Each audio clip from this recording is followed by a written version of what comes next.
Si vous passez des années à vous demander « suis-je suffisant ?», si vous vous inquiétez de ces chiffres exagérés qu'on voit sur les forums Internet, arrêtez-vous et écoutez. Dans mes 20 ans de pratique comme urologue, le plus grand problème que j'ai observé n'est pas physique, mais psychologique. 45% des hommes ont des mesures totalement normales, mais se sentent insuffisants. Aujourd'hui, je vais vous donner les résultats d'une recherche pionnière menée auprès de 15 000 hommes et 75 femmes. Et je vous promets que quand vous entendrez les chiffres réels, vous pourrez respirer tranquillement. L'introduction du Dr Mendoza.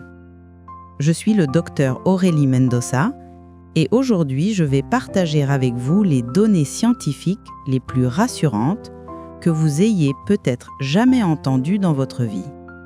Le mythe du « il faut être grand », constamment répété dans les films, la pornographie et les conversations entre hommes, plonge presque la moitié des hommes dans une spirale d'anxiété inutile. Cette condition que nous appelons dysmorphophobie pénienne fait que des hommes avec une anatomie complètement normale se sentent insuffisants. Je vous promets qu'aujourd'hui je vais détruire ce mythe et vous donner des données scientifiques, réelles, sans exagération ni ornement. Les normes de mesure médicales. Dans les enquêtes sur Internet, les hommes exagèrent en moyenne de 1,52 cm. C'est pourquoi, pour obtenir des données fiables, nous nous basons uniquement sur les mesures réalisées par des urologues ou des chercheurs qualifiés. On utilise la méthode de pression osseuse, c'est-à-dire qu'on presse une règle contre l'os pubien pour éliminer l'effet du tissu adipeux. La mesure se fait dans un environnement clinique chaud, avec le patient debout et à un angle de 90 degrés par rapport au corps. Les chiffres réels. Alors, quelle est la moyenne réelle ? Les recherches menées en 2015 avec 15 000 hommes et confirmées en 2020 avec des données de 21 000 personnes donnent un résultat cohérent. La longueur moyenne du pénis en érection est de 13,4 cm. La circonférence est d'environ 11,51 cm. 95% des hommes mesurent entre 11,5 et 18 cm. Seulement 2,5% mesurent plus de 17,5 cm et 2,5% mesurent moins de 11,5 cm. J'avais un patient de 42 ans appelé Charles. Il avait évité les relations sexuelles pendant 8 ans à cause des chiffres de 20 cm qu'il avait vus sur Internet. Quand il a appris que sa taille de 14,5 cm était complètement normale, ses yeux se sont remplis de larmes. « Docteur, j'ai gaspillé 8 ans de ma vie », a-t-il dit. Ce que les femmes veulent vraiment. Maintenant, nous arrivons à la question principale. Qu'est-ce que les femmes veulent ? Dans une étude pionnière publiée dans la revue PLOS ONE en 2015, on a fourni à 75 femmes des modèles de pénis en 3D de 33 tailles différentes. Ces modèles avec texture et densité réalistes variaient entre 10 et 21,5 cm. On a demandé aux femmes de choisir entre 2 scénarios différents. Pour une relation d'un soir, la préférence moyenne était de 16,3 cm de longueur et 12,7 cm de circonférence. Remarquez que cela ne dépasse que de 2-3 cm la moyenne masculine. Mais voici la découverte critique. Pour un partenaire à long terme, la préférence est de 16 cm de longueur et 12,2 cm de circonférence. Pourquoi ? Parce que dans une relation durable, le confort, l'absence de douleur et la durabilité sont beaucoup plus importants. Michel, un patient de 38 ans et marié, est venu et m'a dit « Docteur, ma femme ressent parfois de la douleur. » Il avait 19 cm de longueur. Étant donné que le canal vaginal mesure entre 8 et 15 cm quand il est stimulé, un pénis très long frappe le col de l'utérus et cause de la douleur. La femme de Michel a dit « J'aimerais qu'il soit un peu plus court ». Cette condition médicale que nous appelons dyspareunie affecte 20% des femmes. L'épaisseur plus importante que la longueur. Voici le détail critique dont personne ne parle. L'épaisseur est beaucoup plus importante que la longueur. Les recherches montrent que les femmes préfèrent l'épaisseur pour la satisfaction sexuelle. Pourquoi ? Le tiers externe le plus sensible du canal vaginal est riche en terminaisons nerveuses. L'épaisseur fournit plus de pression et de friction dans cette zone. De plus, les structures internes du clitoris entourent l'ouverture du vagin et l'épaisseur exerce aussi une pression sur ces structures. Fernand, 45 ans, était un patient avec une longueur de 13 cm, mais avec une circonférence de 13,5 cm. « Docteur, ma femme est toujours satisfaite, mais j'étais inquiet », m'a-t-il dit. Je lui ai expliqué, l'épaisseur fournit un contact plus consistant avec la zone spongieuse urétrale connue comme point G. Les études d'IRM le confirment. La statistique la plus rassurante. Voici la statistique la plus rassurante. Dans une enquête Internet menée auprès de 50 000 personnes, 85% des femmes ont affirmé être satisfaites de la taille du pénis de leur partenaire. Chez les hommes, cette proportion n'est que de 55%. Par conséquent, les hommes s'inquiètent inutilement. Même dans le groupe des 15% de femmes insatisfaites, les principales plaintes étaient liées à l'hygiène, la technique ou la déconnexion émotionnelle, pas à la taille. Un patient de 52 ans appelé Sébastien regardait du porno 3 ou 4 fois par semaine. Il avait honte de ses 14 cm. Il existe une forte corrélation entre la consommation de porno et l'insatisfaction avec la taille. Cela crée des attentes éloignées de la réalité. Quand être grand n'est pas toujours un avantage. Les pénis de plus de 20 cm heurtent constamment le col de l'utérus, causant une douleur similaire à un coup dans les testicules. Cela augmente le risque de déchirure vaginale, de saignement et d'infection. 68% des couples qui expérimentent une incompatibilité de taille rapportent une diminution de la fréquence des relations sexuelles et 34% rapportent un évitement total du sexe avec pénétration. La femme de Robert est venue à ma clinique. « Docteur Mendoza, j'aime mon mari, mais chaque relation est une torture. Il est trop grand. » Robert mesurait 21 cm.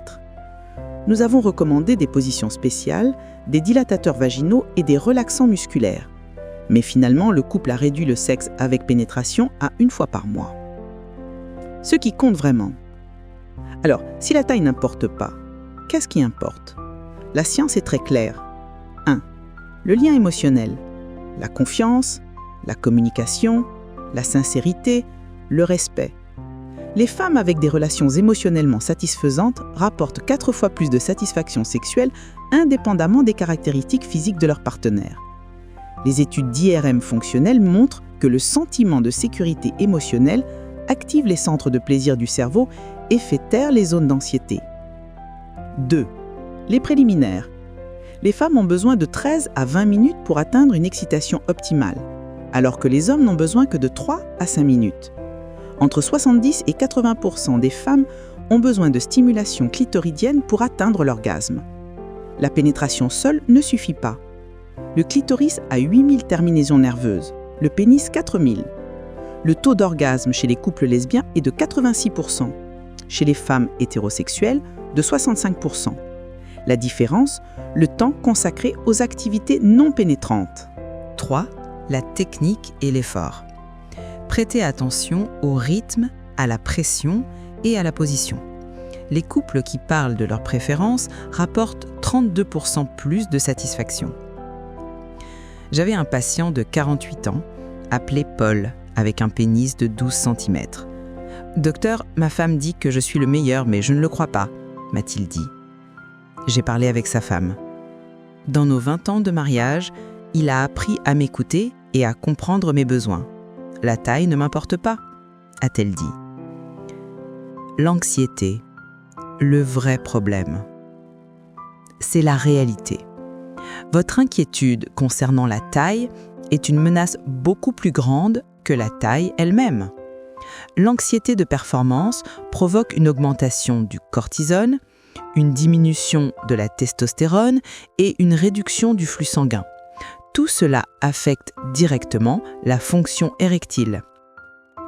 Un homme de 13 cm, sûr de lui, attentif et communicatif, sera toujours plus satisfaisant qu'un homme de 18 cm, grand, mais anxieux, distant et égoïste. Vous pouvez contrôler votre confiance et votre technique, mais pas votre taille. Albert, 55 ans, avait 11,8 cm de longueur. « Docteur, c'est pour ça que j'ai divorcé », m'a-t-il dit.